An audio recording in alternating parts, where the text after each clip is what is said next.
Okay, good afternoon, and thank you everybody for joining us for our 9th meeting of the Greater Downtown San Jose Economic Recovery Task Force. My name is Raul Perales, Council Representative for the District 3 area and convener of the task force.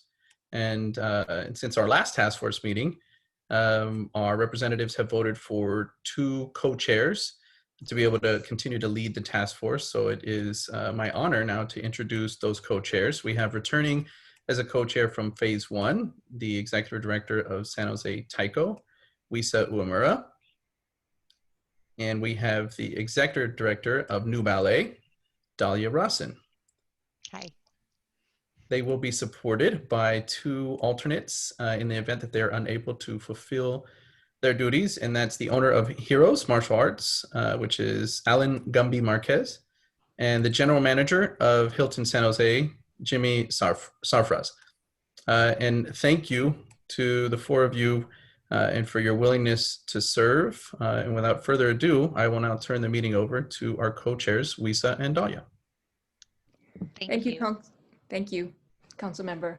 Dahlia and I are honored to serve as co-chairs of this task force, and we will try to keep us all running in the same direction and honor our time, honor and respect our time.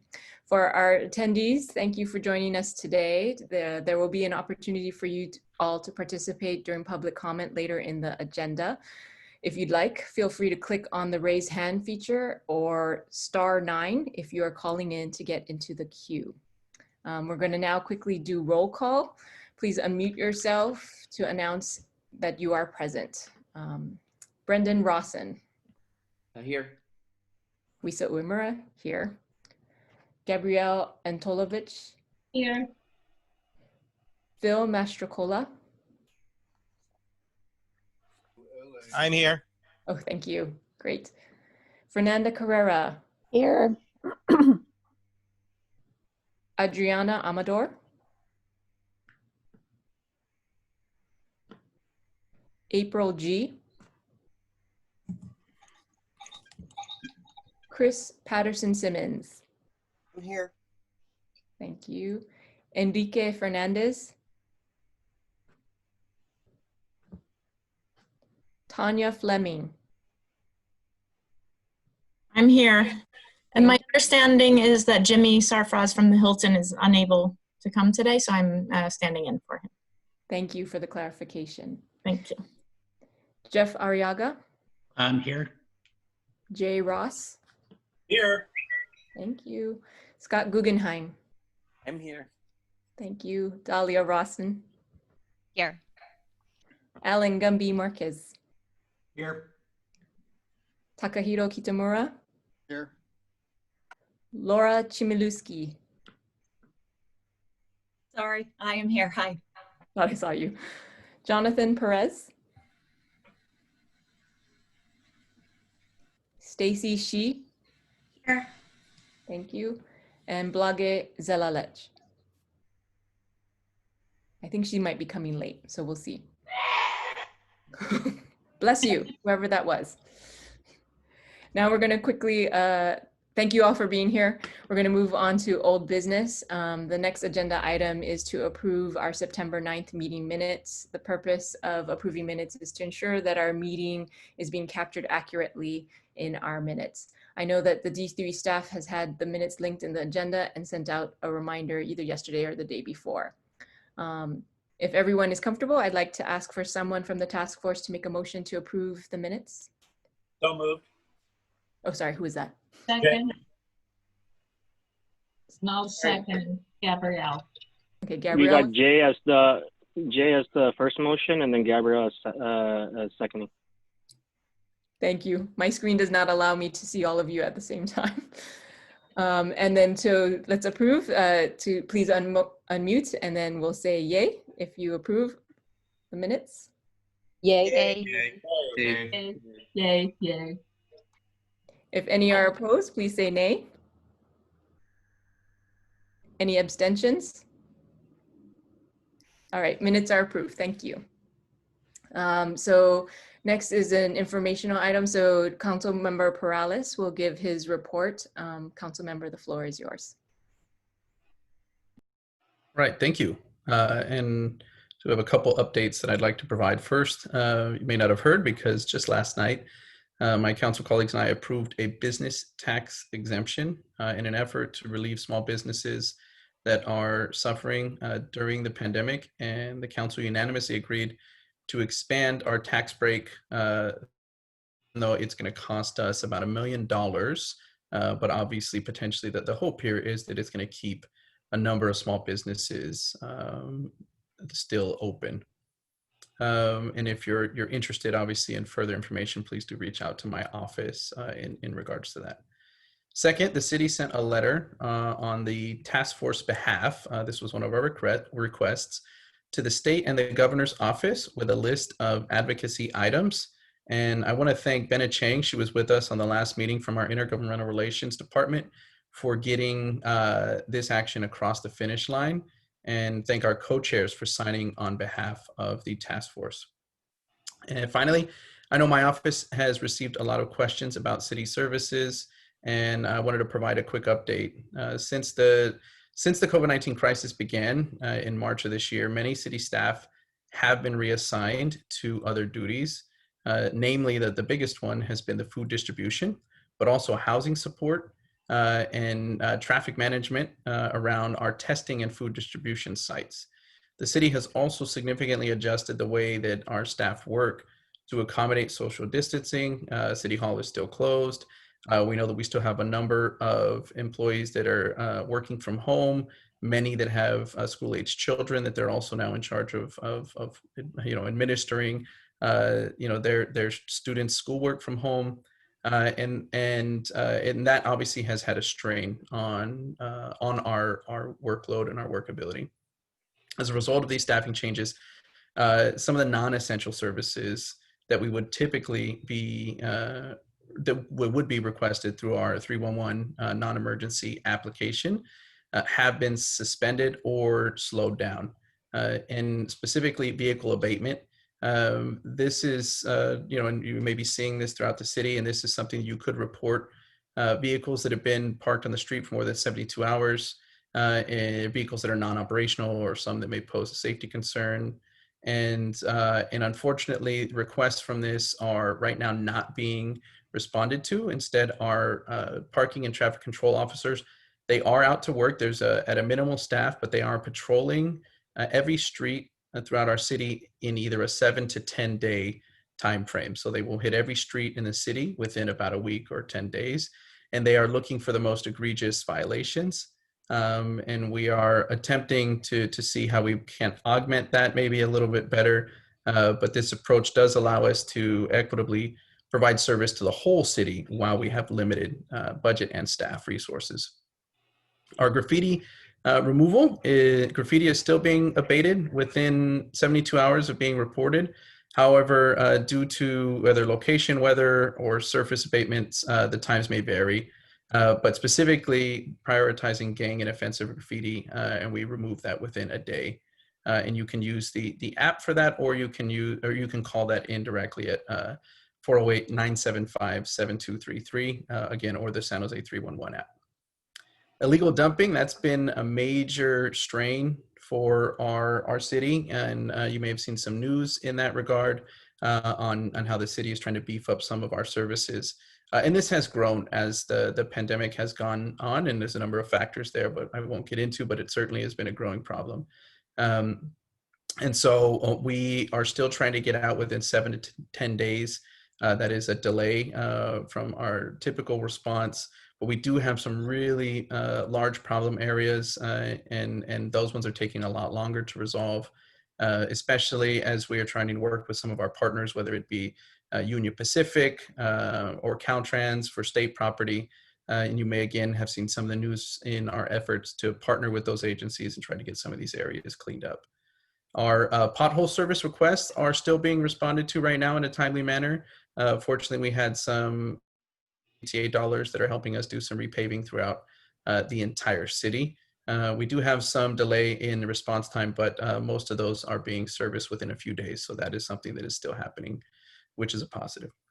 And then our streetlight outage program is currently operational. It does have delays as well, though, and common streetlight outages are repaired typically within 2 weeks, maybe a little bit longer. And some more complex polls, or those that have knocked down, whatever it may be, those can be considered a more urgent situation, especially exposed wires or something like that. And so those we can get to a little quicker. Those you can also report through the 311 app or calling 277-8956. That's a quick update on some of the city services. We're going through the pandemic just like all of you, and so are our employees. City Hall remains closed, but we are here to serve you in a number of fashions, and certainly don't hesitate to reach out to my office for that kind of support here in the downtown core. So thank you, and I'm happy to take any questions. Jay? Thank you. Thank you, council member. Terrific update. I appreciate all the work that you and your staff are doing. On the small business tax exemption, any chance that your staff might be able to send an email to this task force that contains a link to the resolution containing that exemption? Yeah, we can take care of that before the end of the day today. Thank you.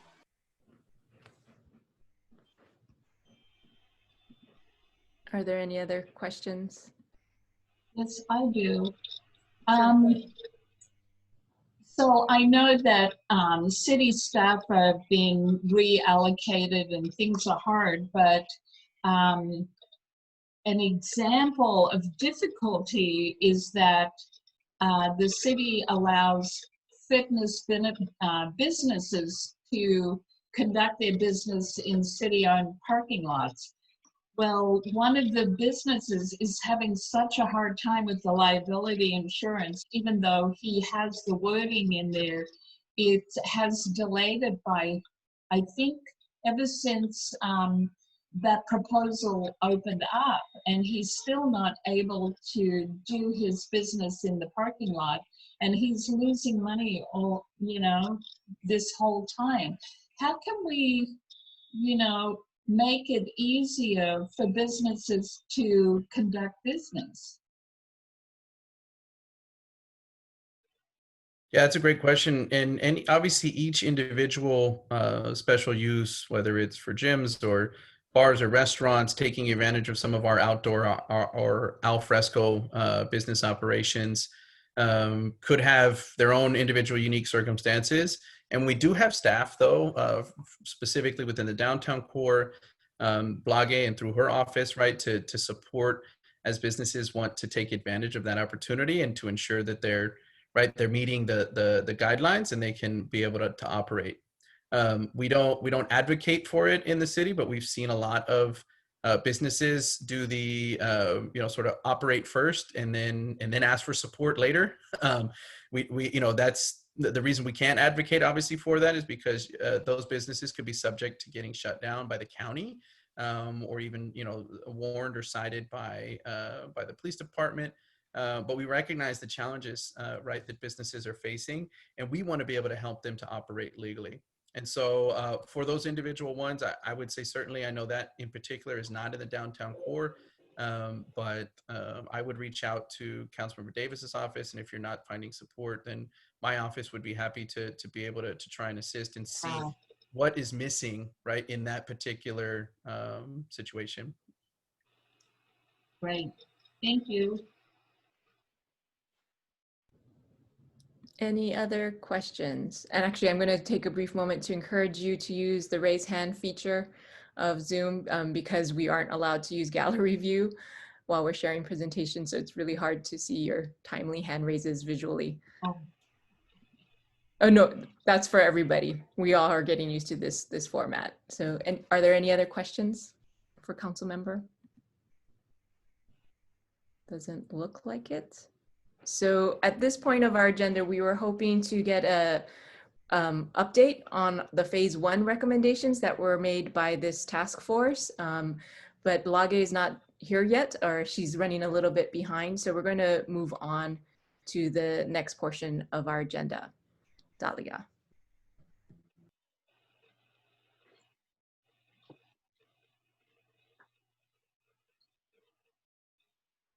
Yeah, sorry, I unmuted myself here. We're going to go a little bit out of order from what was done previously, I believe.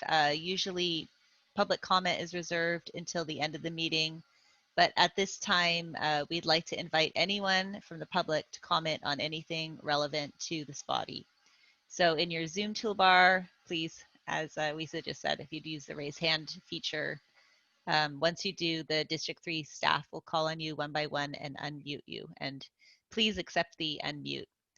And depending on how many people we have interested in speaking, we'll look at whether we're going to do it looks like we're going to do a 2-minute time limit, just in the interest of getting through everything today.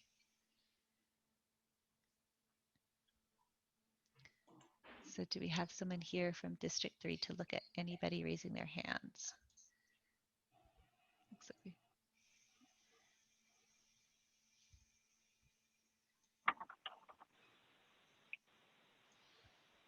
So I'm not sure who it is from the D3 staff, but there is someone raising their hand, Anne-Marie Lang. Can we unmute? Can you hear me? Yep, Anne-Marie's unmuted. Okay. So my question is, I am a property owner for the section from 7th Street to about 8th Street block on East Santa Clara Street. And we have some restaurants. And the question is there any way that we can make it a little bit, I know that we're allowed to have dining outdoor, but we're also running into some issues with unsavory characters are kind of like walking along and kind of dashing into the patrons. So I was down in Los Gatos area downtown, and I see that they have these highway divider that kind of take away some parking spaces on the street, and they make it really safe. Is there something that we can do like that for the downtown area in that matter at all? Yeah, and I could jump in on that. So we are doing that in a couple different places. You can see an example right now on South First Street in the SoFa District area, where we have put up some of the K-rail kind of highway dividers that you're describing to block off a couple parking spaces to allow those parking spaces to be used. That is through the Alfresco program, and the individual businesses that want to have that happen would just have to reach out to apply for that through, then you can actually start with our office, and then we can actually get support from our Office of Economic Development to get some of that going for you and allow, as you're pointing out, maybe off of the sidewalk and then into some of the parking lane there. Okay, so I'm part of it. I'm missing some of the things you said. So who do I reach out to? You can actually just send a message to our office if you wanna just start with Patricia. And I believe you have her contact info, right? Yeah, I think I can get it from Chris. Maybe she will help me. Yeah, okay. Yeah, Chris and Patricia are in contact all the time. So if you want to you can reach out to her, and we can go ahead and help you start the process. Great, thank you so much. Oh, and one other question. Do I have any more time left? Hello? I think it should be okay. So the other question I have is, we also been having a lot of vandalism issue. In fact, yesterday I was called to be downtown at 2:30 in the morning because of someone trespassing into our parking lot. So we have cameras around our building, but I was wondering, can you also, because the cameras are attached to my building, so they don't go that far out, but I'm hoping that maybe the street cameras, can you have them activated so that we can see activities further out? Because as you know, we recently had a homicide on 6th and Santa Clara Street that shut us down from 5th to 7th Street. So for most of the day, so that would have been helpful because I know I've got requests from police officer asking me to look at my camera, but ours doesn't go that far out. So I just want to put it out there. Yeah, and we actually have deployed a couple more officers because of some of the violence and the homicides that were happening right there on East Santa Clara for a temporary amount of time. Unfortunately, the cameras that we have on some of the intersections they're not recording, they're not sending information to the police department. They're simply for traffic information. And so we have a traffic information office, and then whenever we have, for instance, traffic lights that are not working, or intersections, maybe there was an accident, they can use that to monitor and then to be able to adjust the traffic lights. But that's it at the moment. They're not linked up directly to the police department. They're not issuing tickets or anything like that. So it's not as handy as we would like, and that's likely why the police department, right, went out and canvassed and tried to get information from private business owners or property owners like yourself to get some of that camera footage. Right. So my suggestion would be, because I've thought about it, if there's a way that I can extend it, like if you driving in Target parking lot, how they have, because of the parking lot, they have camera that can be rotating 360 out in the middle. So if maybe if we can do something out on the street lights, not necessarily the intersection, but you have street lights all along, can you attach, is there any funds that we can use to maybe have cameras out there? There's not. No, yeah, at the moment, no, we don't have that capability. We don't have actually that equipment anywhere in the city, quite frankly. The only cameras we have right now, again, are just for monitoring the intersection. Got it. Okay, thank you. Thank you, Anne Marie, though. And I think Mindy from my team was going to be monitoring the public comment. I don't know, Mindy, if you didn't unmute yourself, but we couldn't hear you. But we don't have anybody else on public comment that would like to speak, so we'll pass it back to our co-chairs. Great, thank you. I think we've got actually Stacy She is from the state, has an update for us, so we're going to go to her next. Oh yeah, thank you so much. I wanted to thank everyone for putting together that letter that was sent to GoBiz, so the governor's Office of Business and Economic Development. I noticed one of the asks was for the extension of the commercial eviction moratorium, which was supposed to sunset soon. And so good news was, I think a week ago, I think it was a week ago, Governor Newsom did approve extending the eviction moratorium for commercial properties. So that's going to go until March 2021. So that's one thing we could check off the list from the letter.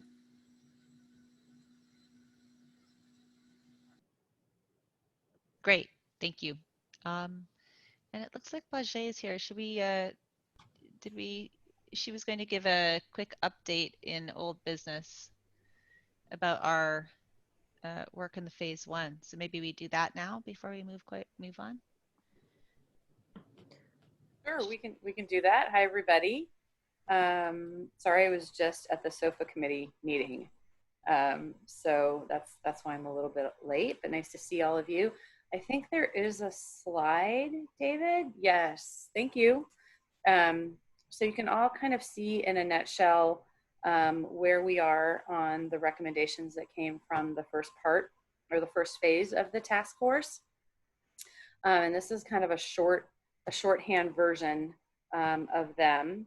And so I will just very briefly go down the list, and happy to answer any questions, or if there are any follow-up questions that you want to put in the chat, I can do those, as I know we have a number of agenda items for the meeting. So recommendations 1 and 8, 1 and 7, which were around the compliance strategy, this idea that the city would help small businesses trying to kind of reopen, help them navigate the kind of county health order. And then also number 7, a kind of specific downtown recovery stimulus plan, were 2 that in staff's responses were recommended for a larger discussion in council priority setting sessions. And what I wanted to just report is that, I'm sorry, I think it's probably my mistake when I was updating the slide. Here in recommendation number 8, it actually says that the executive staff is evaluating these options. That should be at recommendation number 7. Basically what's happening right now at the city manager level, deputy city manager level, is there's a discussion about the priorities that staff had pre-COVID, and then the priorities that have arisen post-COVID. And the city manager team right now is working through the way in which we would present a process to the city council on how to navigate and determine those priorities. So that's what's happening with those two recommendations. Kind of they're being considered along with all of the other kind of post-COVID priorities that have arisen from various parts of the organization. The one good thing is that with respect to the compliance strategy, the county has begun their business outreach, and they have formed business outreach teams that you might be aware of. And what we are trying to do is take a role with those business outreach teams in supporting their efforts. And so right now what we're trying to do is understand exactly how they are doing that outreach, what materials they're using, where they're focusing, and then figuring out where we as a city staff can support them. So that's moving forward. Number two was this idea of recalibrating city streets, making adjustments to on-street parking and curb management plans. The Department of Transportation is undergoing their downtown transportation and mobility access plan right now, and things like curb management and on-street parking, payment for on-street parking, all of those are subject matters that will be covered in the Downtown Transportation Mobility Plan, all of which will have significant community outreach over the next probably 6 to 9 months.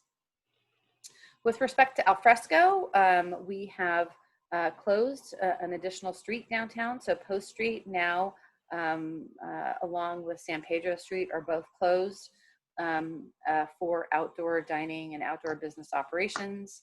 And in SOFA, we installed a number of parklets for those businesses along primarily the southbound lane of SOFA. And actually what we were just talking about at the SOFA committee meeting is there's some desire to potentially move to a lane closure or a street closure there. And so we're trying to kind of work through that potential plan with the businesses.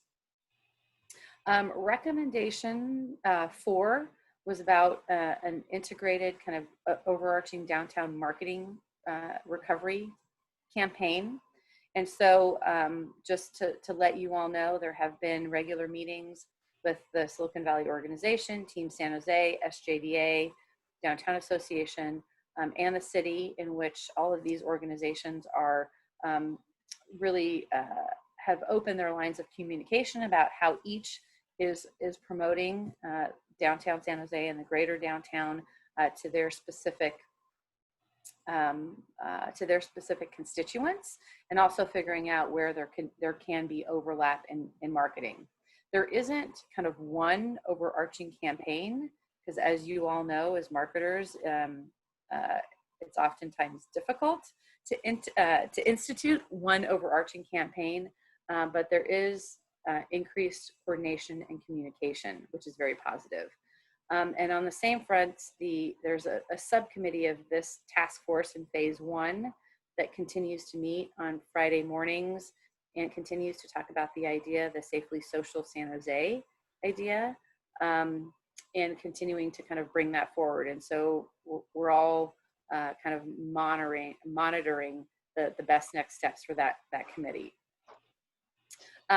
With the Information Hub, this recommendation was to put together a multilingual information hub where business owners, residents, folks could get information, not just online, but also through either telephone or other means.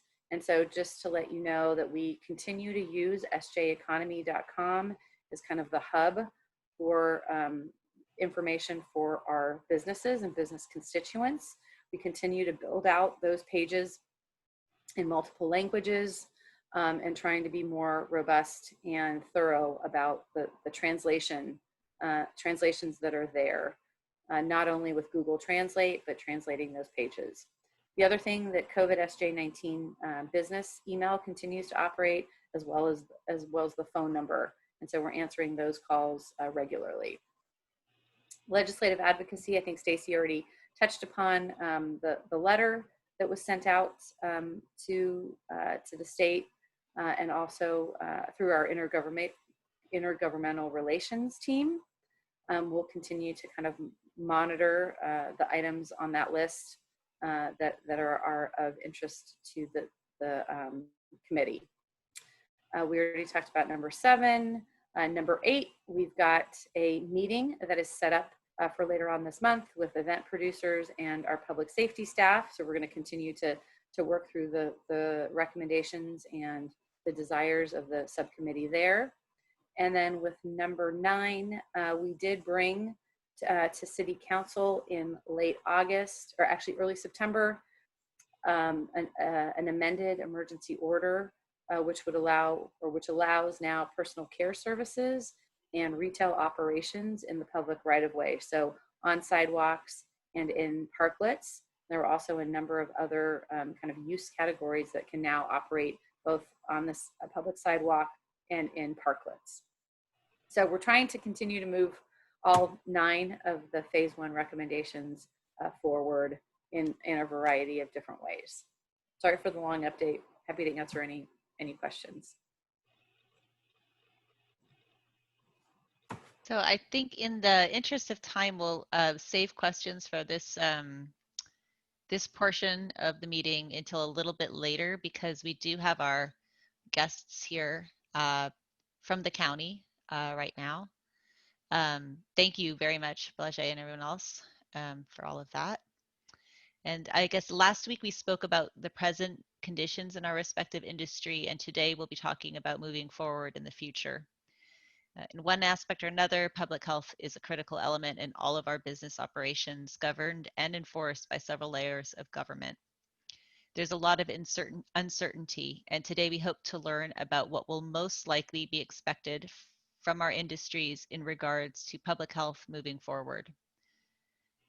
Before we begin, I'd like to share the format for this portion. To ensure that every committee has the opportunity to speak, we'll go first through all the committees for their questions and feedback, and then reopen it for discussion via the raise hand feature. And then afterwards, we'll open it up for questions and answers as well as discussion. So please save your questions, and I think for this portion as well, until after the presentations are done. And if time permits, we will open public comment at the end of the task force discussion. And just a quick reminder about our house rules. Please be respectful at all times. Step up and step back, and stay on topic. And let's be mindful of time, please. So I'm happy now to introduce our 2 speakers. We have Tony Lopresti, who is Assistant County Counsel for the Santa Clara County Office of the County Council, and Grace Coba, Deputy County Counsel of the Santa Clara County Office of the County Council. So Tony and Grace, please, the floor is yours. Thank you very much. I'll start really quickly just with an introduction. My name is Grace Coba. I'm a Deputy County Counsel, an attorney with the County Counsel's office, and I've been working on our COVID response and the Emergency Operations Center response since March. Pretty deeply embedded in a lot of the work that's being done on the health officer orders, and spent a lot of time talking with Tony, with our other team members. We talk a lot with public health leadership and with Dr. Cody about what we're hearing from the public. So this forum is a really, really good opportunity for us to hear not only your questions, but also your input, your feedback, your suggestions. Some of these forums have led to really interesting ideas that we've been able to implement to sort of create opportunities and to be a little more flexible and to help businesses and the community adapt to what has been a really, really challenging time. So I just wanted to lead with that. I'll let Tony introduce himself, but we're really looking forward to hearing what everyone has to say today. Tony? Thank you, Grace. Again, my name is Tony Lopresti. I'm Assistant County Counsel. I would reiterate what Grace said. These kinds of forums have been invaluable to us in understanding how the policies are playing out on the ground throughout the county.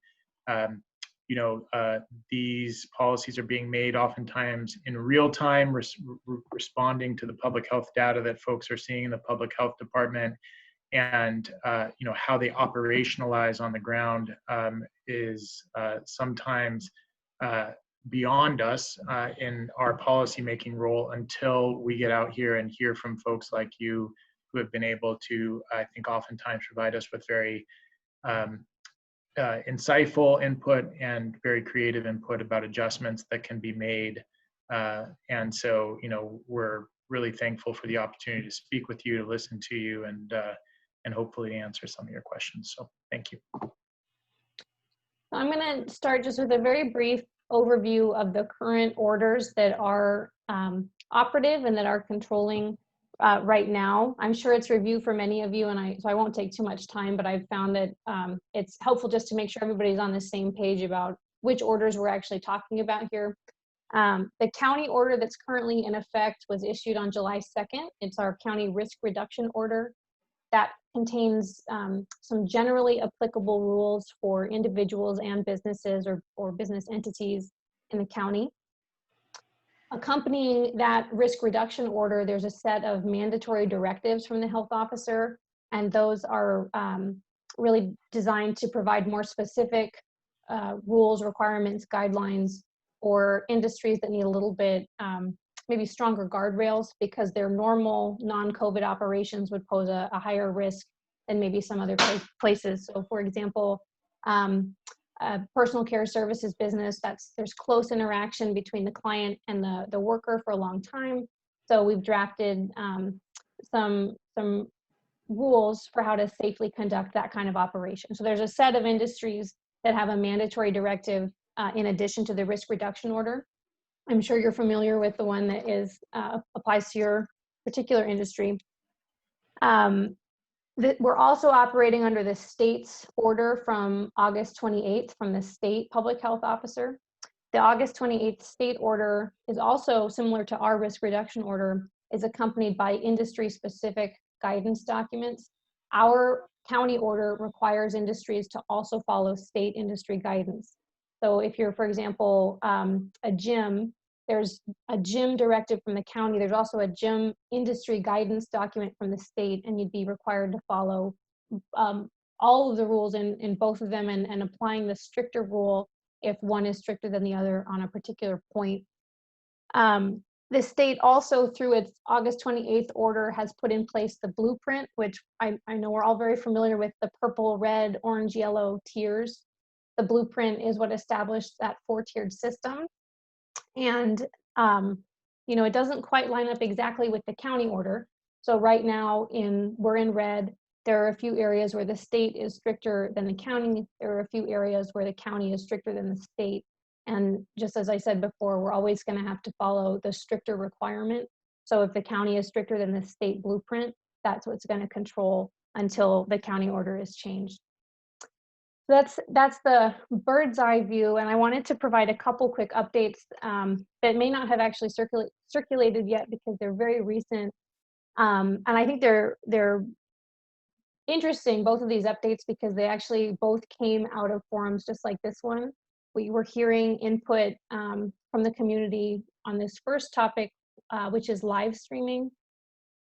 People were telling us they didn't really understand the rules for how to live stream either a performance or maybe a class, and they were not sure what they should be doing. So we pulled together, we went through, we found all the places in the order that were relevant, and we put together like a little how-to in our FAQ page. And you can go look on our FAQ page on the COVID website. It's got now the rules and requirements and recommendations if you're doing an indoor live streaming or if you're doing an outdoor live streaming. So if you have some kind of performance, or maybe you're a gym and you want to do a fitness class, those rules are now nicely packaged on our FAQ page. And then the other update that's really new, we just updated our outdoor facility definition. The old definition that had been operative was that a facility could only be considered outdoors if it only had one side closed. It had to have the rest of the facility open. And what we were hearing is that, and which makes a lot of sense as we look toward winter, that kind of space is really difficult to heat.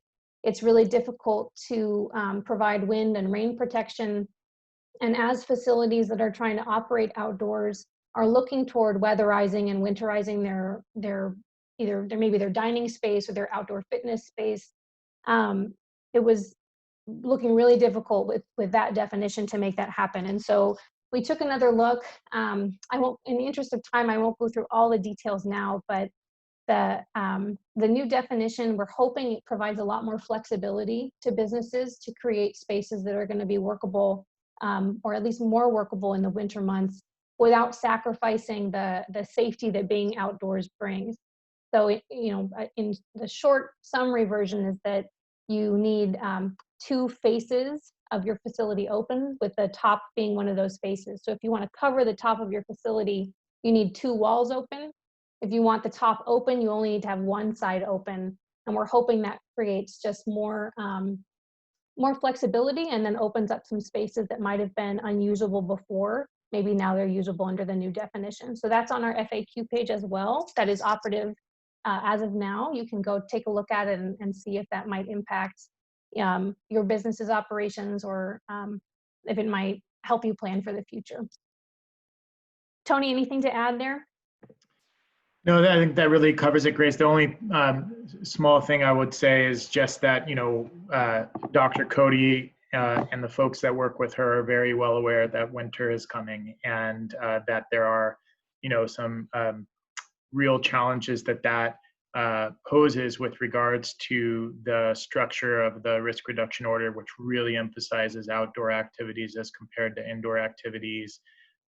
We are taking a close look at possibly making some bigger changes to reflect that reality, and also, taking note of the fact that the numbers within the county, at least, have been looking good and trending in the right direction. So those sort of incremental changes that Grace just highlighted, I think, are really important examples of adjustments to make the alternatives a little bit more functional, but it shouldn't be understood to mean that there won't be more foundational changes that might come down the pipeline in the near future. That's right. So that's all we really wanted to present. We're really, like I said in the beginning, we're hoping to hear from you, hear both your questions and your input and feedback. So I'm not sure how the Q&A portion will be run, but I'm happy to take any questions. Okay, thank you so much, Tony and Grace. We're going to give each committee about 3 to 4 minutes to converse with you directly, so that all committees will have an opportunity. And it looks like we're starting off with arts and special events. So Scott, you've got our questions there. Oh, I think arts and special events is Brendan and myself. That is correct. Sure, so I can jump in. One of the items first for us was wanted to ask about the currently, I believe, it's 10% capacity for indoor space as part of the definitions. That's sort of a working piece right now. As things continue to evolve, so we move into like the orange category or whatever, do you guys see that calculation, that definition of 10%, does that evolve over time, or do you see it changing in some other fashion? I think I'm a little unclear on the question. So just for my clarification, the state blueprint has some capacity percentages that it imposes, and I believe gyms are at 10%, but some other places are at 25 in red. The county imposes a density limitation, and it may work out to about 10%, but I think I haven't done the calculation to myself. That one's based a little bit more on your square footage. It's one person per a certain square footage. Is that sort of what you're referring to?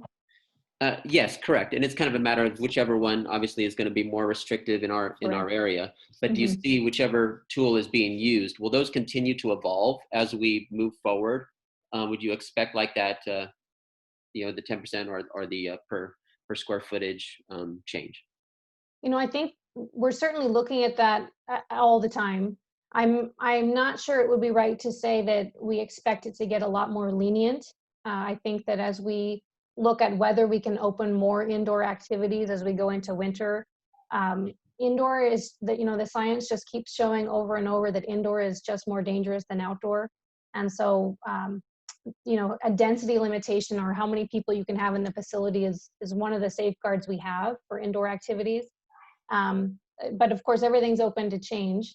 And, we would be looking at that as one of the factors that could move. Okay. Lisa, did you want to do the next ones? Or? Sure. I think beyond, you mentioned live streaming in your update.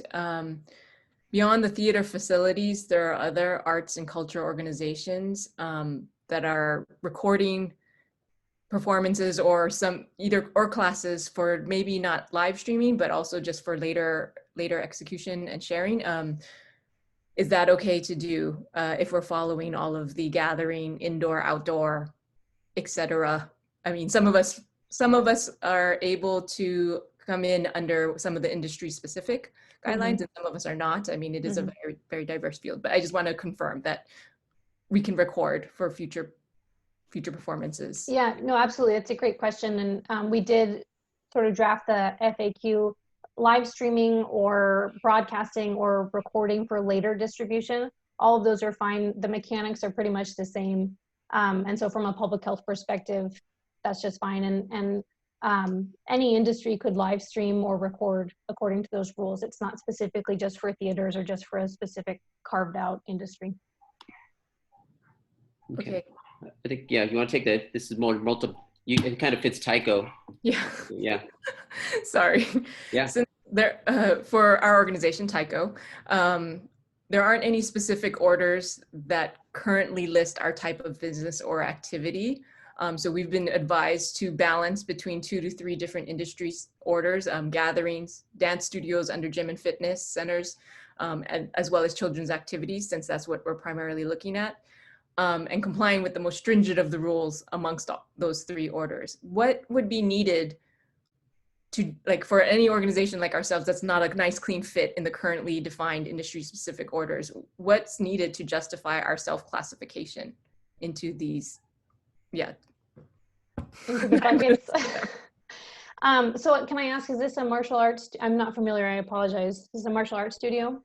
No, Tyco is a performance art. So it is a combination. I say we most probably come down to closest to a dance studio, but we are playing a percussive instrument, not wind instrument, but percussive instrument. And we do have intermittent vocalizations, kind of similar to a martial arts studio.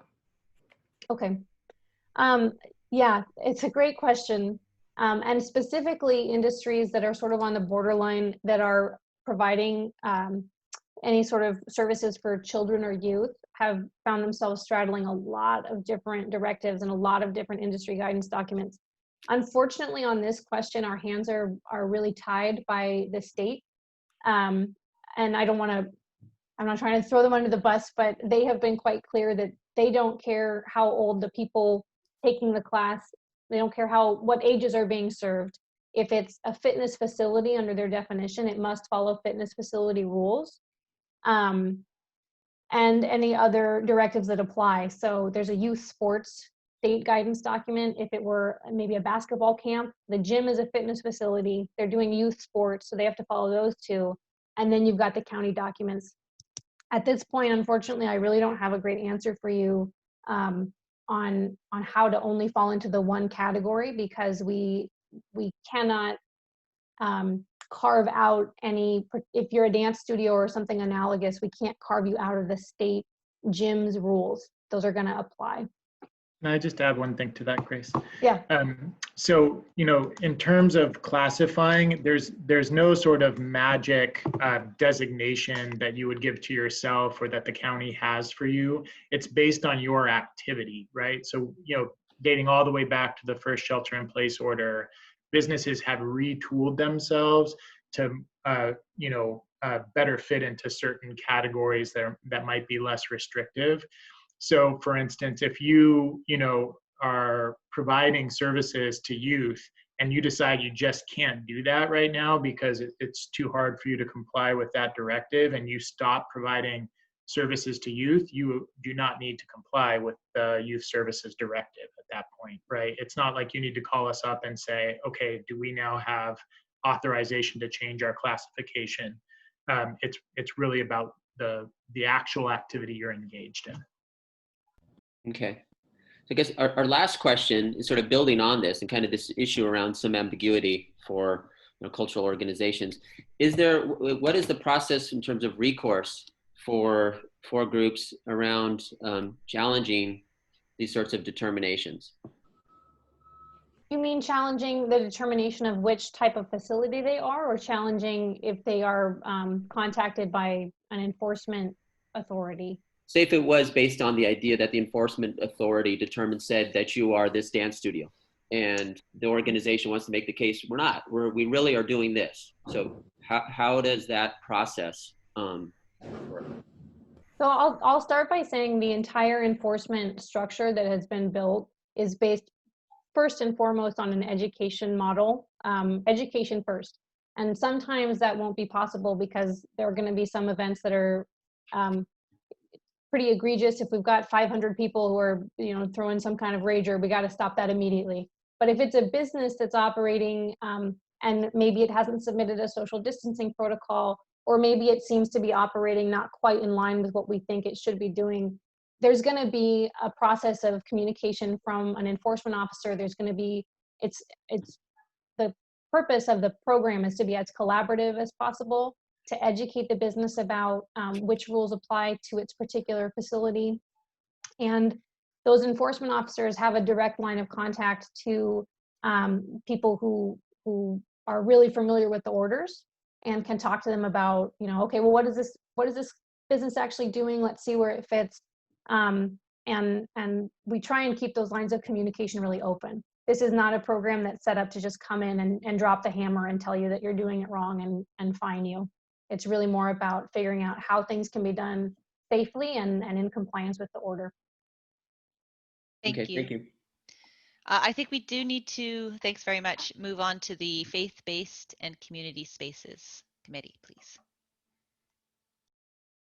Yeah, I'm Gabrielle, and my co-chair Phil couldn't be on it for technical reasons. So I don't know if you're hearing this, Phil, but our discussion was very interesting in that we wanted to know if faith-based communities and community spaces like the Billy DeFrank Center, the African American Community Center, could be treated like any of the businesses, about having some indoor and outdoor activities, because it seems like we've been thrown aside as a separate category. And nonprofits and faith-based communities run like a business, and we serve the community. And so, is there a way we could be categorized in the same way as a business? So definitely, and actually, I believe in the risk reduction order there is a definition of a business. How we use the term business. We sort of needed a catch-all term to make the orders a little bit cleaner, but nonprofits would certainly fall in there. And so, for example, a religious institution, while they're closed for indoor gatherings, because all indoor gatherings are closed across the county, they're not closed entirely, and individual congregants can enter a house of worship and pray individually, may leave. Those doors don't have to be shut, and it would be the same at a community center. People could come in, receive services, as long as there's a social distancing protocol that's been submitted and the facility is compliant with the order. The restriction would be on indoor gatherings. There can't be any coordinated events held indoors. And unfortunately, the state has put some strong restrictions on what types of outdoor gatherings are allowed. The county order is quite agnostic on why you're gathering. If you're outdoors, we have rules for how it should be done safely, and that controls. But the state has only allowed certain kinds of gatherings outdoors, and if you're not a protest, a political activity, a cultural ceremony, or a religious service, that's not going to be an allowed gathering under the state order. So I think a lot of community centers and nonprofits are going to find themselves in an area where they can't hold many gatherings, although cultural ceremonies might fall under there depending on the nonprofit. But ultimately, we consider a nonprofit to be just like a business. We haven't intended to close them entirely. It's really the gatherings and the coordinated events that are problematic. So you're saying that only, like nail salons and whatever can have their clientele, but not a gathering. And so that's why we can't have a gathering like a church service or Thanksgiving Day or Christmas Day or Hanukkah or any other gathering. So would religious, spiritual gatherings be considered cultural gatherings? Arguably, yes. I think, it's a little bit undefined from the state. And again, the county, we don't care why you're gathering. We just want it done safely. There's a little bit of ambiguity on what the state really means. I think that, our goal is to make sure that any gatherings that do happen safely. If to you it's a cultural ceremony and has cultural significance, if you follow the county's gatherings directive, I don't think we're going to come shut you down. We just want people to be safe. Okay, so how will we find that information and be able to distribute that? Because our committee is very diverse. We have the Buddhist temple, we have Christian churches, we have the African American Community Center, the Village Frank Center, and we're very diverse, and yet we have that similarity where people want to be with their own people and gather, and I was listening to, the 10 square feet separation of each of the people. That to me sounds like we could gather.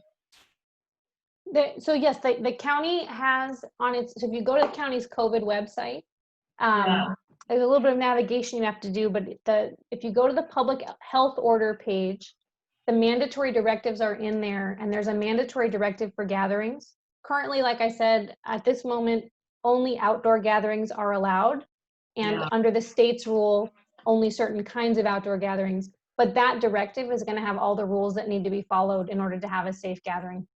Yeah, we're not, we know about the outdoor gathering. It's the indoor gathering, with the weather getting colder and the cultural, cultural gatherings that our people, faith-based and community spaces are used to. Thanksgiving Day, Christmas Day, Hanukkah, and other Buddhist connective gatherings, and that's a thing that's really difficult in our community here. So, well, thank you. Yeah, we do. This is all really important. Obviously, we do need to get moving. So if we could answer as quickly and so we can get to the next committee, that would be great. Sorry. Just very brief. No, but maybe I wave my arms when we're at like 1 minute or something. just and we're going to try to put up a timer, as you've seen there. We're going to that way, just to kind of help people keep on track. Okay. Then I'll answer very briefly. We hear you. We've heard it from several different corners that indoor gatherings really mean a lot to people, and especially as we head to winter. So that's we'll take that back to our leadership team. And at this point, no one's allowed to have indoor gatherings, but we will make that communicated. We will communicate that to the leadership team. Thank you.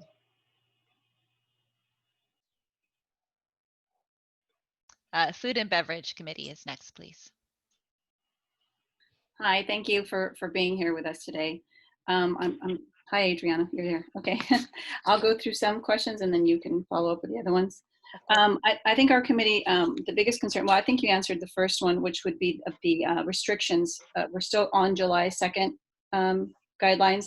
You don't see that changing anytime soon. So if we open within the next month, you think that's going to stay the same, or is that going to be changing?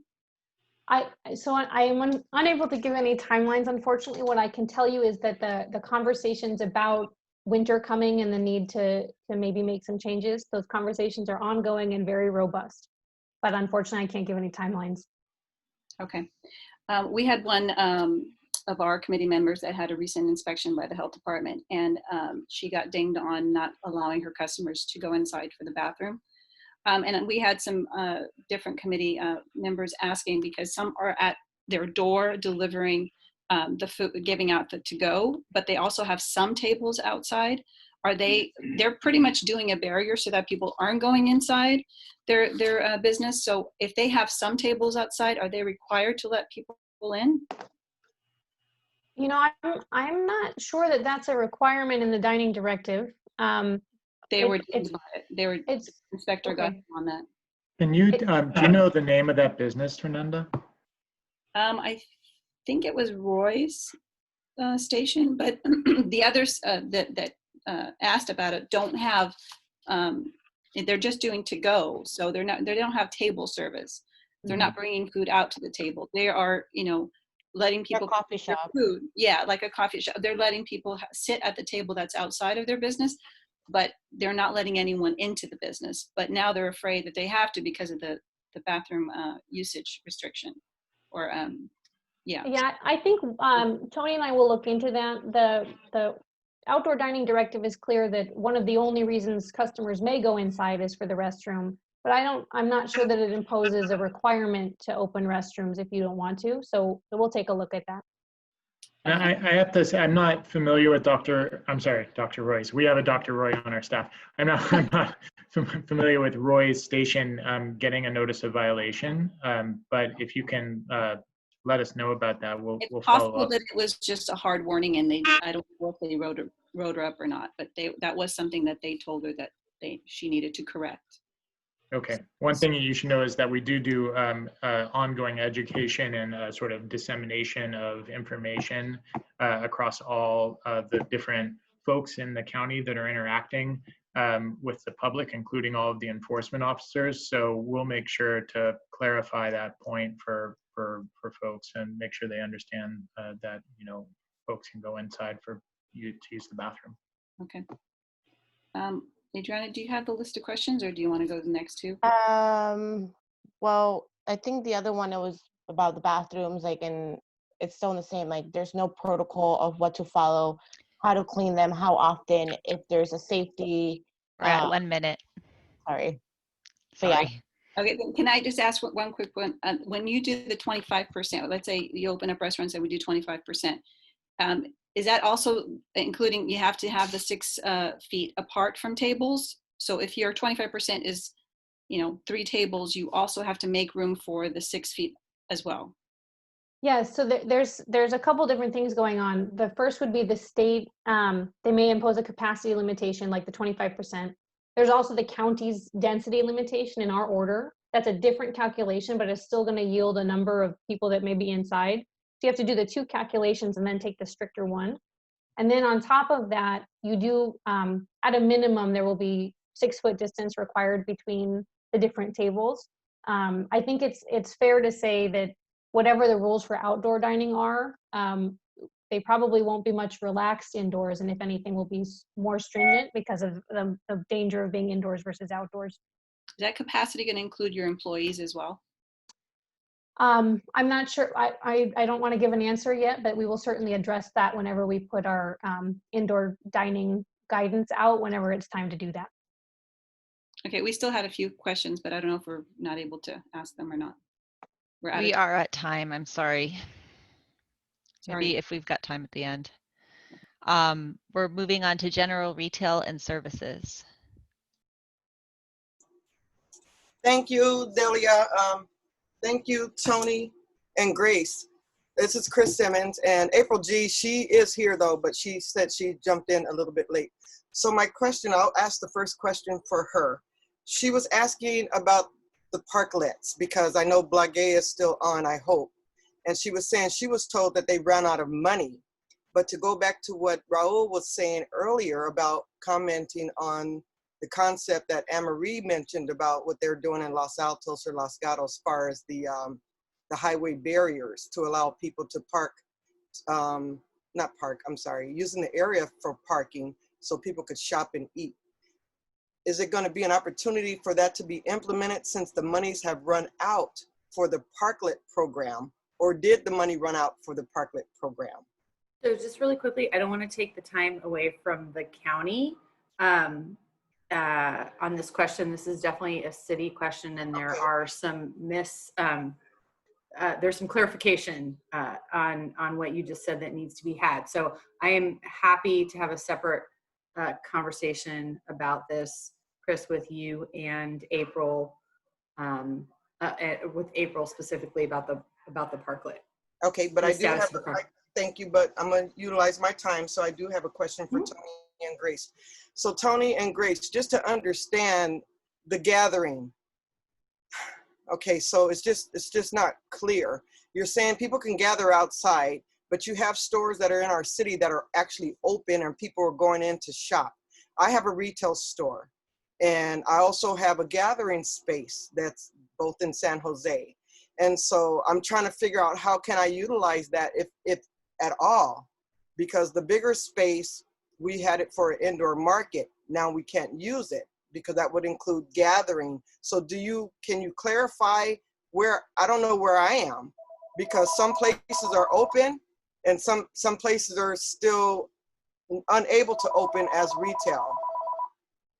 Sure. So the way that the risk reduction order is drafted and the way we've defined gathering, standard retail operations are actually not going to be considered a gathering, even though there may be multiple different households in the same building.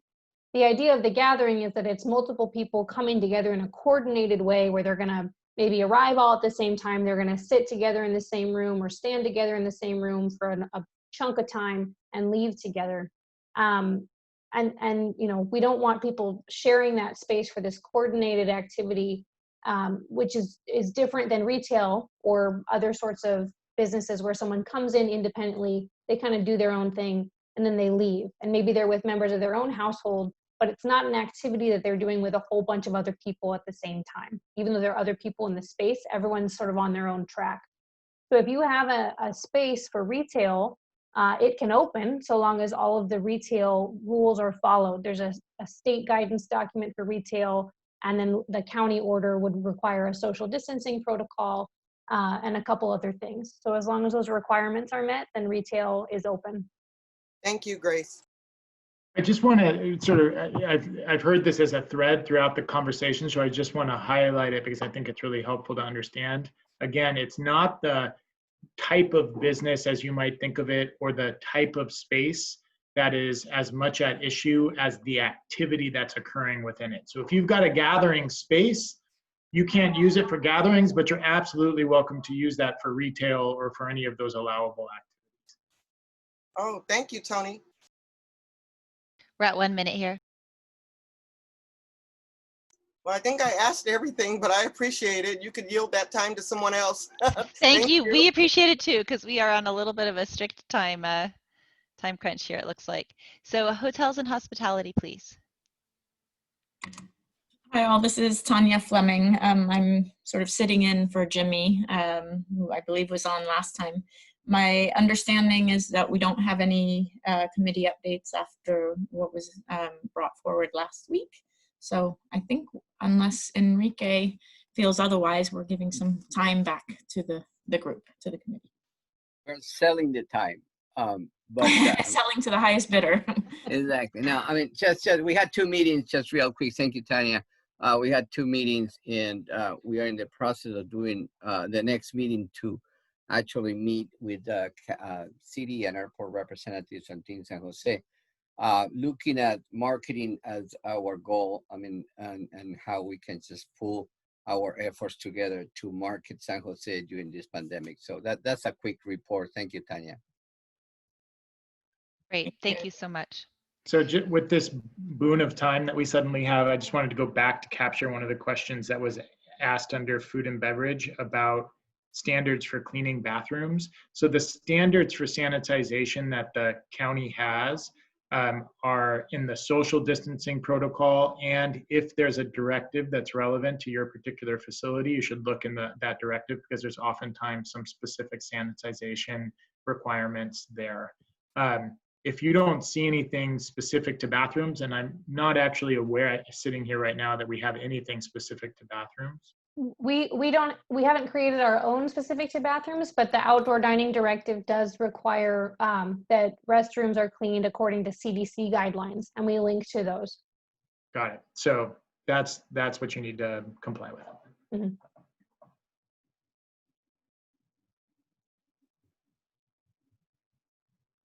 All right, thank you. I think we can move on to large employers and property owners, please.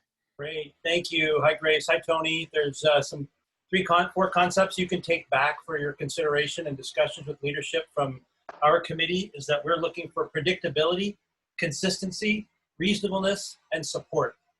And so trying to compile the various questions and consolidate them given time restrictions, I'll start with the issue raised by our committee about the lack of consistency between the state order and the county orders, that the county order is not adhering to the leniencies in the state, and we wonder how we can get the county to measure up to the leniency criteria in the state order.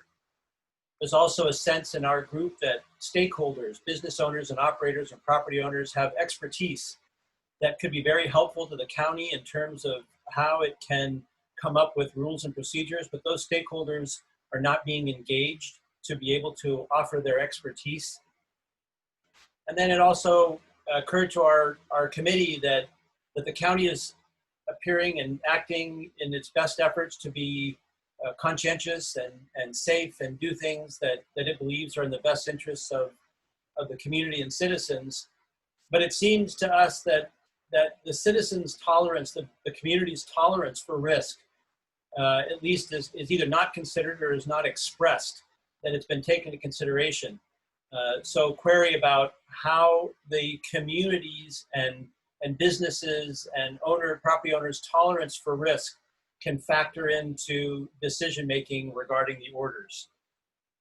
I think I'm gonna wrap up with the last piece of our questions related to support, and that is whether or not the county is able to offer grants or other financial support to businesses so that they can continue to operate. Related to that, obviously, eviction moratoriums, commercial eviction moratoriums are helpful to business operators, but they're very harmful to small property owners in particular. Wondering if the county has the ability to offer assistance to those small commercial property owners. And then last is public safety. Big importance from our committee on public safety and asking what the county can do to help support public safety. For example, enforcing Laura's Law for the assisted outpatient treatments, and wondering if there's other things that the county can do to try and help with public safety. There's a lot of information in there. I know. Time is short. I'm sorry. No, not at all. This is all really great. I know Tony was taking notes. I'm taking notes. So we will make sure to get all of that up to leadership. I don't know that it makes a bunch of sense to jump into each of these right now on this forum with a minute and a half left, but I can tell you that all of that will get delivered to management and Dr. Cody. Tony, did you want to say something? No, I mean, the one thing I would just say, Jay, is on stakeholder engagement. This is warp speed for policymaking, and there's nothing we can do to change that, right? I mean, we've got to roll with the punches here when it comes to a pandemic. And so we don't, these kinds of policies we would normally take 2 years to develop, and we'd form stakeholder committees and, go really deep in terms of understanding all the perspectives. We just don't have the time to do that affirmatively. But what I will say is that we have spent an enormous amount of time and resources responding to people that want to engage with us and listening. I can tell you that I've been on, well over 100 of these kinds of forums over the last 6 months, and we've never said no. And to doing that and to listening and really find a lot of value in it. And so, if you've got information you want to bring to us, you've got input, you've got data, we're absolutely going to soak that in like a sponge, and we're going to make it part of the decision-making process. So please, I wish we could be the ones that are initiating. We don't have the resources or the time to do that right now, but we'll absolutely take in what you've got to give to us. So the one thing I'll share on that is a lack of clarity on organization chart and how we affect change. I happened to hear the county executive speak to a group last week, and he said, I don't have control over Sarah Cody. And so it's a little frustrating to not know what the organization chart looks like and how we can affect change or where we deliver information to be effective. That's fair. I mean, part of that is just a function of state law, right? So state law gives Dr. Cody, as the local health officer, an immense amount of authority to work outside of the political system in responding to a public health crisis, right? But I can tell you that you've got two people on the line right now that will absolutely make sure that that input gets to Dr. Cody herself and to the health officers who are engaged in those conversations. So look no further. Thank you for that. We did get a little bit of time back, but maybe we can circle back if we have time at the end. I know we're on a deadline here. So performance and entertainment venues, if Scott is ready, please. Yeah, hi guys, thanks for giving us this opportunity. We had 4 questions that came up. The first one kind of probably takes Jay's question a little in a little bit different way, but the question is, can or will the county be willing to review and consider adopting opening protocols already in use in other counties? And if so, who can we send those protocols to for review? I can tell you, are you talking about other Bay Area counties? Well, the conversation that we had in our meeting last week was really specific to the fact that the entertainment venues were the first to be shut down, and we suspect will be the last to reopen. And we're hoping that as other counties are considering allowing folks to move forward, we haven't heard much relative to that in our county, and we've already moved to the red tier, but no changes has happened relative to us, and we suspect that little change is going to happen even in the next orange tier. So we know that in other counties there are some changes that are being happening. So that's what we're looking at. Well, I can tell you we are constantly monitoring what other counties are doing. We pay a lot of attention to our other Bay Area counterparts, because obviously that's hyper relevant if someone lives on the border and they can do one thing here and not another thing in the next county over.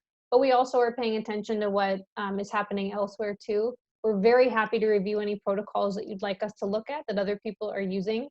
I would point out that, I don't know exactly which jurisdictions you're talking about, but the state has shut down a lot of the entertainment industry across all 4 tiers of the blueprint.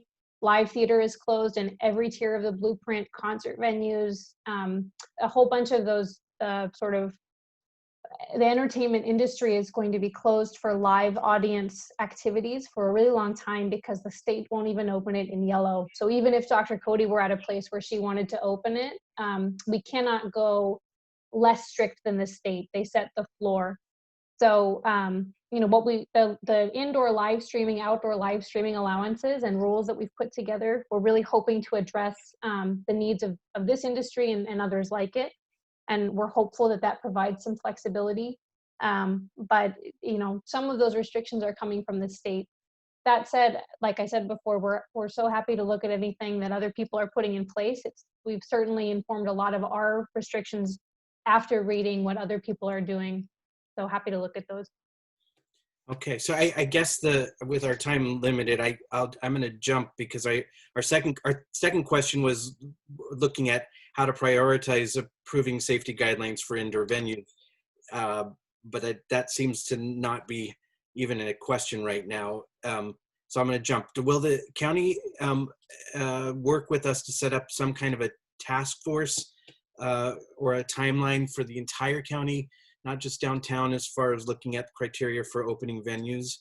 And I'll add on to that a little bit. One of the major issues, not necessarily for the smaller entertainment venues like ours, but for the larger venues, is that they've got thousands of employees who've been put out of work, and with no knowledge to understand what the timeline or how that timeline is going to be communicated. And that was the second part of the question, is how will those new updates or guidelines get to the sector? Because it will take us a long time to book the entertainment, to market the entertainment.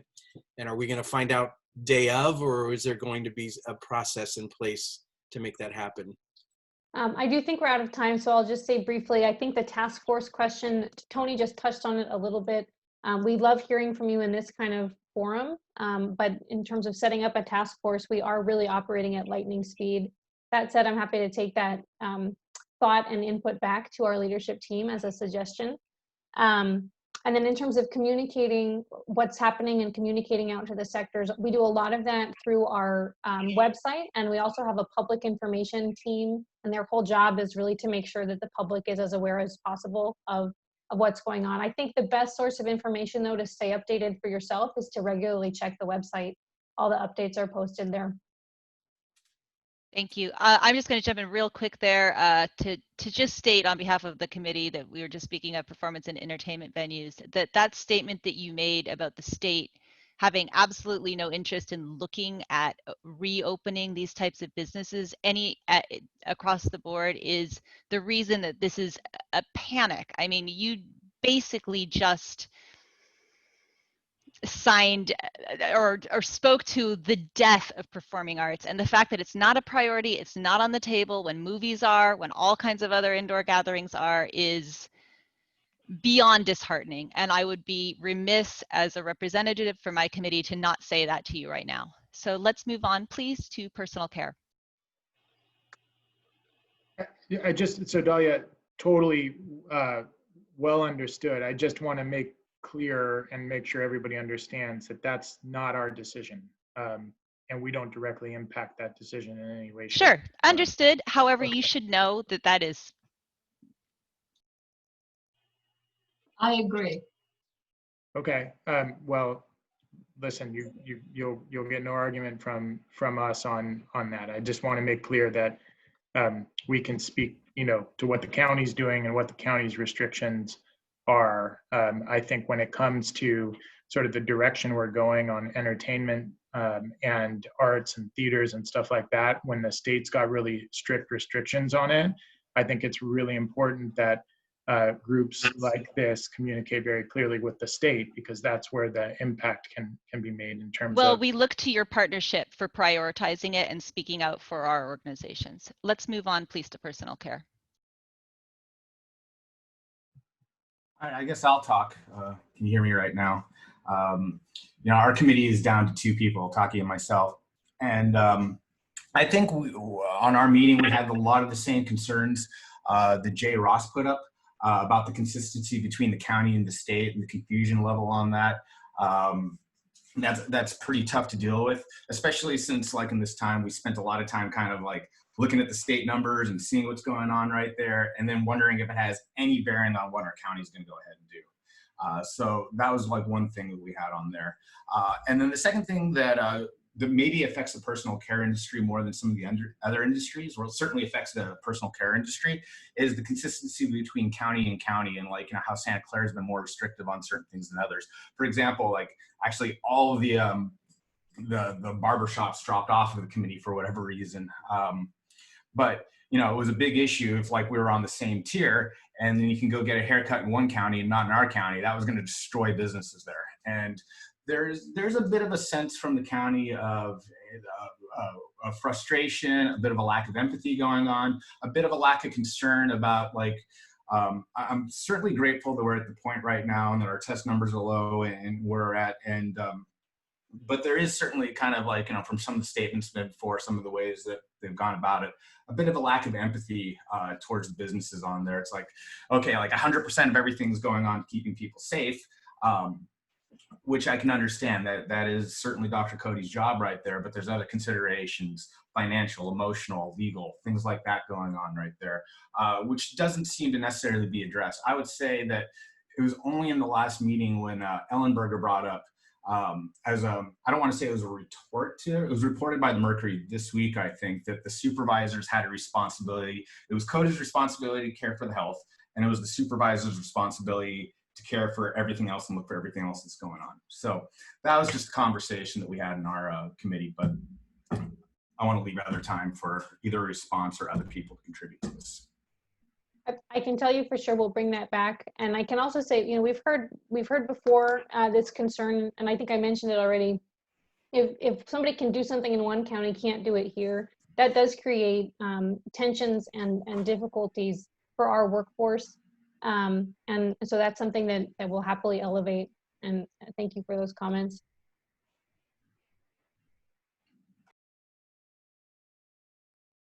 Thank you for being here. Thank you. All right, so I think we had at large. I don't know that we have time. Do we have anybody from at large who wants to briefly say anything? Hi, I'm Laura from Team San Jose. I have got a really quick question that I've asked several times, hoping you can help me with it. How can we find out how the county has allocated or is allocating any of the COVID-related federal funds that were received? Is it anywhere on the website, or who can we contact to find out? And then following up on Jay Ross's question about any grants available to businesses of all sizes that we should know about. Thank you very much. So as to the first question about, you know, where that money is going, I don't know if it exactly answers your question, but we do have a dashboard on the county's COVID website that's the cost tracking dashboard. So there's a whole bunch of data dashboards for hospitalizations and case rate and things like that. And we've also got a cost tracking dashboard that can explain, you know, where money is going on this response. I don't know that I'm Tony, chime in if you have better information than me. I don't know that I'm prepared to fully. I don't know that I have all the information on where the federal money is going exactly. You're muted, Tony. You covered it. I think that's the best resource for understanding how cost allocation has occurred. So it should match up with what federal government is saying Santa Clara County got. That should be reflected on that cost tracker. I don't think we can speak to that. I don't think Grace or I have the background on what exactly is included in that cost tracker. And I know that, you know, the sort of finances related to the COVID-19 response are sort of a quickly developing situation. So there's probably quite a bit of a lag time related to that. But who would, at the county, who would I speak to about that? Who would know? You know, we'll try to figure that out for you if you want to work through Dahlia or somebody who can collect the question for us, that we can try to get a response to you as to the right person to provide that information. Thank you. And about the grant? Yeah, if we've got direct questions, maybe I can pass them on. I want to ask the representatives of the county if they can stay a couple more minutes. We have 3 hands that have been raised for a little while, if that's possible. If I can stay a few more minutes. Okay. I'm not sure who to go to first. Is it Anne-Marie first, I think, in order? And yes, please, if you want to email me questions, I'll figure out how to get them to the appropriate person. Will do. Thank you so much. So Anne-Marie, can we unmute Anne-Marie for her question? I don't think I have the power. Oh, she's yes, unmuted. she should be unmuted. Anne-Marie? Yes, hi. Thank you. Thank you for taking my question. So coming from a property owners, I have a couple of questions. First one is regarding the eviction moratorium. I believe earlier, if I heard it right, it's been extended till March 2021. Is that correct? So the commercial eviction moratorium, I'm not sure if you're talking about residential or commercial. So the commercial, yes, the commercial. Okay. So the commercial eviction moratorium is scheduled to terminate on November 30th. So it was scheduled to terminate on September 30th. the governor just issued an executive order extending his suspension of state law preempting our ability to pass commercial eviction moratoriums. So that commercial eviction moratorium at the countywide level now goes until November 30th. Okay, so as of Thank November. We are at time here. I'd love to get to Bill Fairweather if we can quickly. 1 minute. Sorry. I'm very sorry. Bill, you should be able to speak. Yeah, do you have me there, Dahlia? Great. Yep. Yes.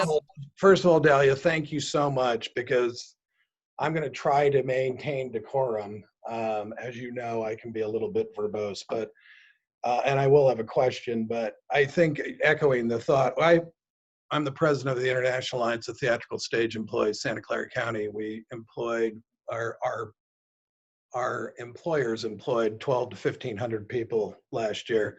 They're losing their health care. They're losing their housing. If you push back their rent, they're not going to be able to pay $30,000 at the end of this. We know that Sarasota is the strictest when it comes to opening up. So just understand that, like Scott Morrow in San Mateo says, Dr. Morrow, this is going to be a much bigger issue of financial destruction, and the thousands of people that go towards working these events, ticket takers, parking people, ushers, stagehands. This is a financial disaster waiting to happen. We're not going to do the Rolling Stones tomorrow, but we need to get going. And the task force is a good idea. Just real quickly, in other counties, they're starting to do drive-in concerts in parking lots. Alameda, Pleasanton, there's been many of them. So is that something that the county might look to allow in our larger parking areas? That would be my question. I appreciate your time, but this is drastic for working families. They're not getting paid $300,000 a year. They need to go back to work at some point, and I appreciate your time. Thank you for the input. And again, we will bring that back to our leadership team. As to your question, actually car-based concerts and activities are permissible if they follow the gatherings directive for the performers. The state has declared that car-based gatherings are not considered gatherings, so they're not prohibited so long as everyone inside the car is from one household and people don't get outside of their cars. So if you wanted to set up an outdoor car-based, sort of like a drive-in movie theater, but with a live performance, that would be allowable so long as the performance itself complied with the gatherings directive and there were a social distancing protocol submitted and it followed all the rules of the order. Thank you. And I know, I think Gabriella had a hand up with a question, and I'm really sorry that we need to move on to budget and say thank you to the county. Gabriella, if you want to email that to me, we'll try to pass that on, and I apologize that we weren't able to get to you. Darn. I'd love to be able to invite, oh, sorry, I don't know if you can hear me. Yes, you're fine. Yeah. Yes. I would love to be able to invite Tony and Grace back. We are meeting again October 21st, and we can get you our schedule that we have laid out till the end of the year. We'd love to get you back on a couple more of these meetings if you'd be willing. So thank you again. We would absolutely be willing. We would love to join. And thank you for having us today. As I said at the beginning, we're here to listen, and we really have a lot to bring back to our leadership team. So thank you all for your input and your questions. Thanks, everybody. Thank you, and we hope to see you again soon. Yeah. Thank you. So we're going to move quickly on. We do want to try and be done by 3 p.m. So thanks to Councilmember Perales, the city included in the 2021 fiscal year budget $100,000 to use for downtown revitalization. Today, we're going to discuss what priorities and ideas we would like to give on how best to use these funds. I'm going to first ask Blage to speak very quickly about how she's tasked to manage these funds, but if she could share something about the funding parameters. Yeah, I would say in the interest of time, you can read the slide. The single most important thing about this $100,000 is that unfortunately it was not allocated out of the city's general fund. as was requested. It was allocated from the coronavirus relief federal funds, the CARES Act funds. And so with that, there is a time constraint on being able to spend these funds. And unfortunately, at this point, that time constraint is spending them by December 30th, 2020 for activities that could have been kind of March through December. So I'm just gonna leave it at that because I think that is the single most constraining thing by far. And maybe we can just start throwing out ideas and we can figure out how those ideas might be able to be implemented with this very stringent parameter. Thank you, Blage. So we're going to call on each committee and ask them to provide their feedback that they got from their meetings. Please keep your feedback to no more than, I'm trying to do some math, 2 minutes each. I know that's not a lot, but out of fairness, we're going to go in reverse order. So the people who went last time will go first. So we're going to start with personal care. If you guys can speak up. Gumby, you want to take this or do you want me to say something first? Go ahead and I said the last thing, you can say this one.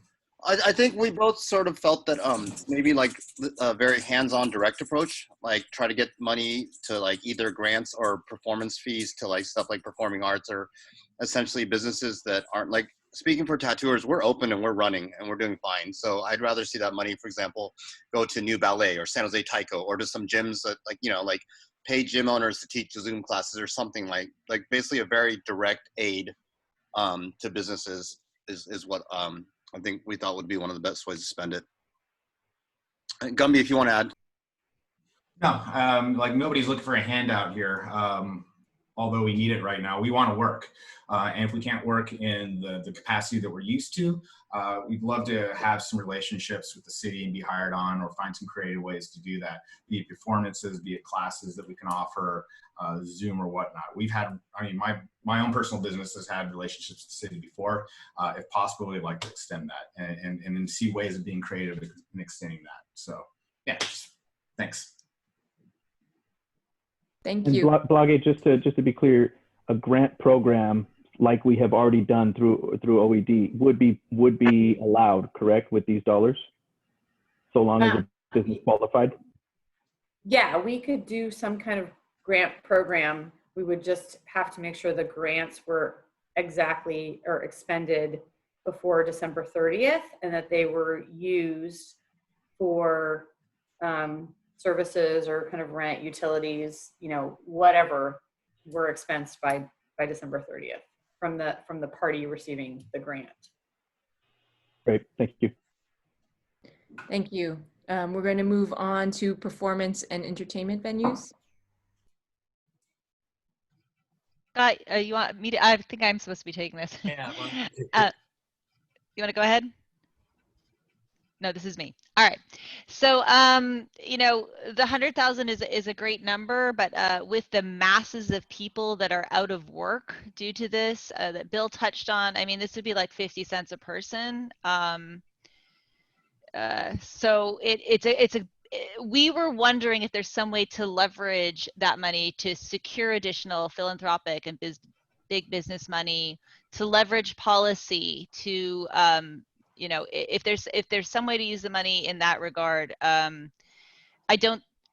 We had looked at supporting and advancing a comprehensive communication strategy, including Safely Social San Jose, something about consumer confidence, but using that money to sort of leverage policy to prioritize events, performing arts, which as we can see is at the bottom of everybody's list, considered, and gatherings, it's considered a luxury. That would be, I think, top of our list. Something to change perception of the policymakers even before the public.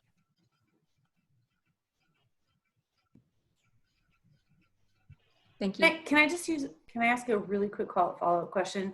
Just the idea of the car-based activity.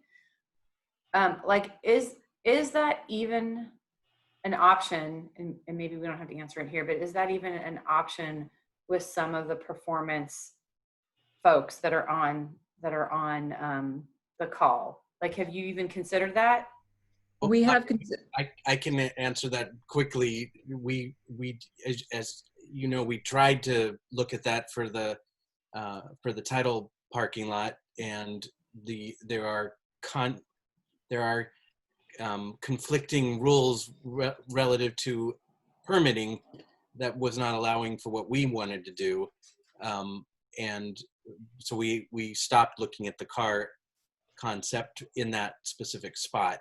And what we ended up finding was that in many cases, the live performing arts with the cars were very difficult. If in most cases, as we saw across the country, people were not following the rules. The cars were parked and people got out of the cars and people got into a lot of trouble. We also had sightline issues. So it's not an easy fit. It's not what any of us want to do. And I know that's not the point of the question, but performing to people inside cars where you can't have any response from them and the other issue of them actually hearing whatever we're doing. The FM broadcasting is not something that is a quality that matches anything that I think any of us are looking to. So that's a poor answer, but an answer. Not to mention, if you put the performing arts on the outside, we're following the outdoor gathering, which they just told us that according to the state, you need to be a religious or cultural ceremony, a protest, or a political event. So right now we can't, even if we wanted to perform for people in cars, it's not really allowed by the state. I mean, the county said they would probably not search for us, but yeah. Okay. I thought, just to clarify, Lisa, and maybe I thought what they said is only the gatherings directive only applied to the performers themselves. So like in terms of social distancing and all of that, right? But what you're saying is that you took that as meaning that the performers had to be doing something faith-based or religious. On the state level. What I can respond to that. What they're saying right now is in the county ruling, they have said that live performances is not allowed straight across the board. In the gathering rules, state, it's actually limited it to wind instruments and singing. But for some reason, county has gone even a step further and said there is none to be outside, and that is relative to the performers. So that is the correct answer. We do need to move on. I'm sorry. Sorry. What's next? Large employers and property owners. Jeff Arriaga's got that one.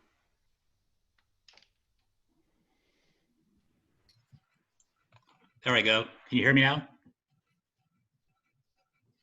Yes, we can. Jeff, go ahead. All right, thanks. Yeah, our group had similar concerns in regards, even though $100,000 is a lot of money, just spread throughout kind of downtown is a little thin. We've seen great success, I think, at San Pedro and now at Post Street. So there's two areas of downtown that are activating that, the downtown. And one of the areas that I think a lot of people are affected is the SOFA area where the art districts needs some help. So allocating funds to the SOFA area where I think can reach a great amount of people has been something that our group is committed to. We happen to have the Valley Title lot, which we want to activate with anything that we can. And I know Scott tried unsuccessfully, but again, I think the people in the SOFA area specifically can be another great gathering area. So you really extend kind of like the activation throughout the downtown. So if you do go to SOFA, then hopefully you'll go through Post Street and then to the San Pedro area. So you can truly have a day experience or evening experience and just going down there for one event. Thank you. Thank you. Anything else from large employer and property owners? All right. then we will move on. Thank you for that. We'll move on to hotels and hospitality. We, Tanya, you want to touch on the marketing suggestions? Yes, I will. Right. So for the hotels, I think you heard last week or during the last meeting that right now the only thing driving hotel stays being that gatherings can't happen and not much business is coming in from a corporate standpoint, that the only thing driving stays for hotels are short-term leisure type things. And it certainly doesn't help when nearby counties can do things that we can't do here. So we very much thought that it was, marketing that, that San Jose is open. We thought maybe draw on Team San Jose's expertise in marketing out to bring people into San Jose and downtown. There was a comment made, consider more of a city approach rather than just greater downtown. And I jumped off the end of the call, but there was a reference to billboards, not radio advertisements. Anything to add to that, Enrique or Bridget? No, I mean, I think that the industry in the different hotels and in Team San Jose has the expertise and the sales departments and the marketing department that can be helped with this money to work on a common message that will, as always, I mean, people coming to San Jose, stays in our hotels, go to the convention centers, so we can help the whole downtown if we enhance those departments with some help, because every unit has a financial strain. Great, thank you. Well, not great. This is horrible. All of this is horrible. We're all hurting, but thank you for sharing. We'll move on to general retail and services. Yeah, I think, so we had a conversation, and given, if you really look at $100,000, seems like a lot, but it's actually not really a lot. So I think that we should use that money to invest in fortifying any place where open streets is happening or parklets are around or al fresco is happening for the weather change. If it starts to rain, if it starts getting cold, all those al fresco initiatives will not really be that helpful. So we need giant tents in areas like Coast Street, or we need to help South First Street do what it needs to do to be outdoors, and we need heat lamps and tents to provide shelter and shelter from the rain and the sun. So, and hopefully something that will stand the test of time, last to the next year, something strong and sturdy. I think if we don't help the places that have used the parklet program, or the alfresco program, then I don't know how they're gonna do well during the winter with their restaurants and such. Christy, can you add? Actually, I do. I hear a lot of areas and people are talking about beautifying downtown San Jose. What about the areas that don't get that same traffic? The areas close to 17th Street, 19th Street, 20th Street. What about beautifying those areas to let people know that we haven't forgotten them? I just have an issue with everything just being focused on downtown.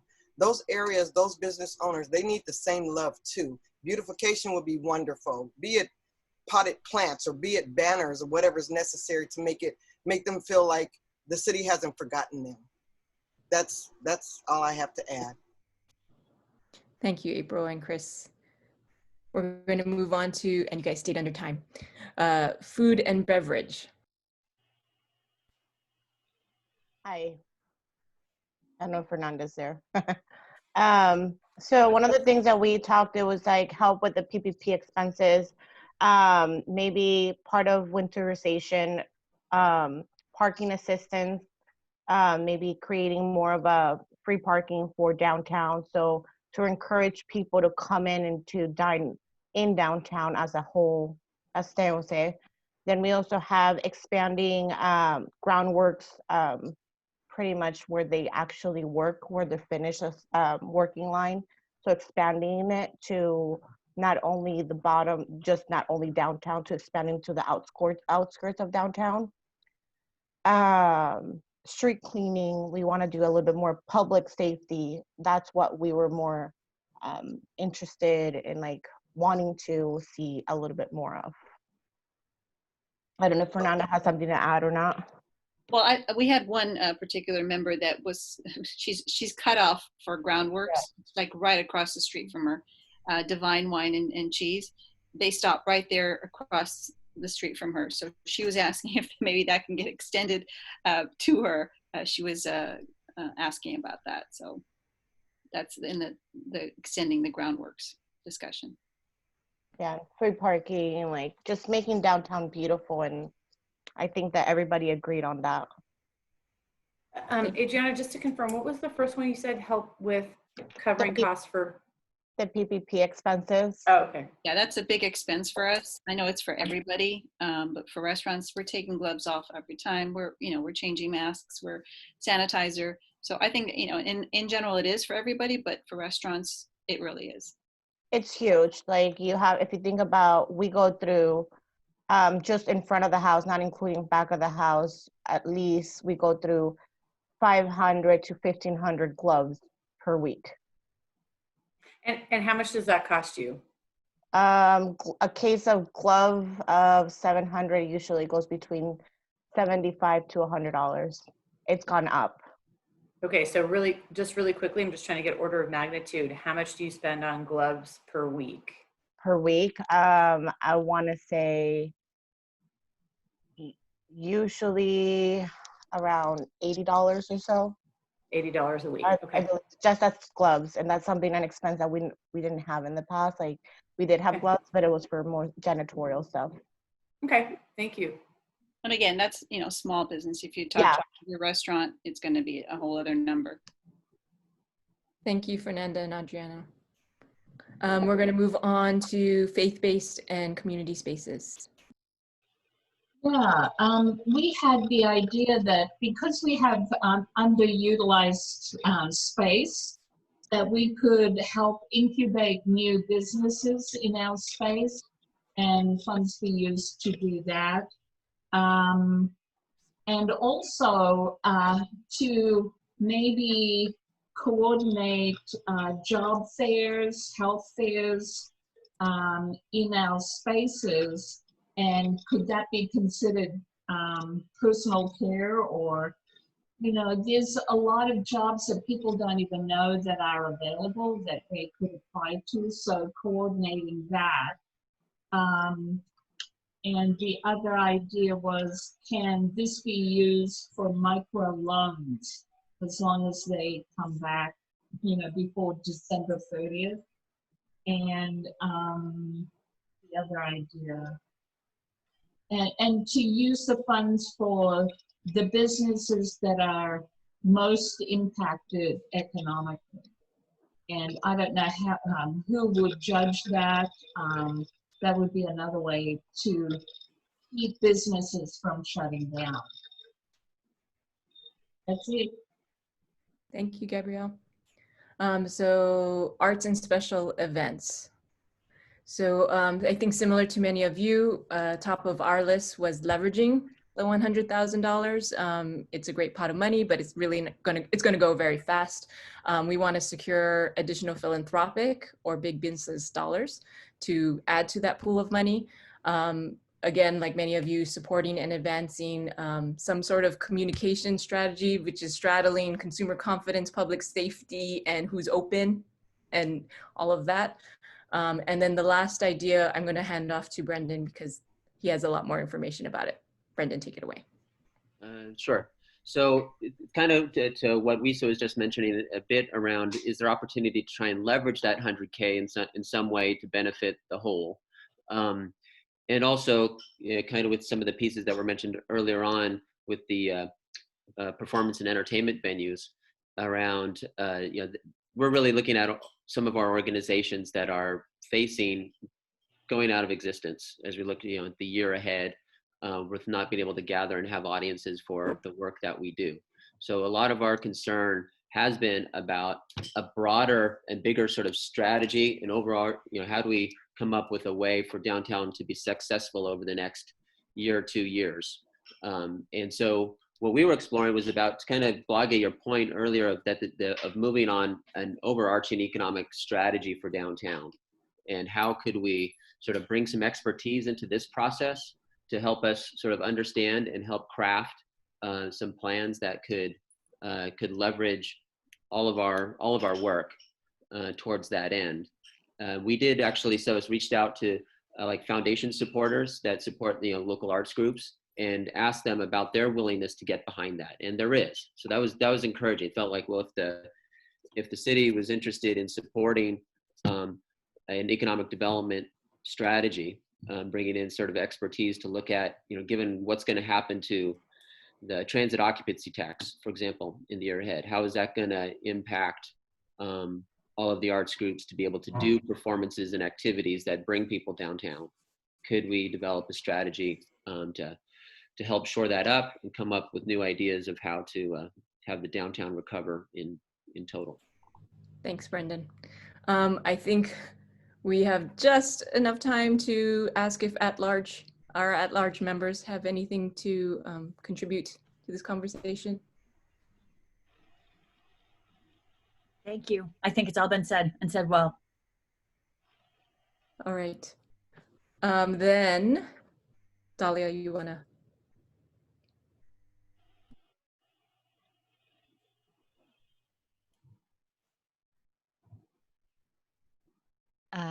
Yeah, so at this time, if anyone has any announcements related to this task force, please feel free to share. I do have one announcement. Similar to phase 1, we are asking the downtown community to fill out a short 5-minute survey. And this is a way for us to get a broader perspective on the impacts that our downtown community is experiencing. So please visit, I think the website is up there, sjd3.com. DTSJ Recovery, and please ask your fellow colleagues to fill out this quick survey. And does anyone else have any announcements? Hi. Sorry, if you don't mind, I've got to run at 3, but I wanted to let everybody know that we will work to get our state representatives, their representatives, Stacy and Jonathan, to ensure that they can stick around for the meetings. I know that we lost them both today, and it sounds like there is definitely some interest from this task force to try and put a little bit more pressure at the state level.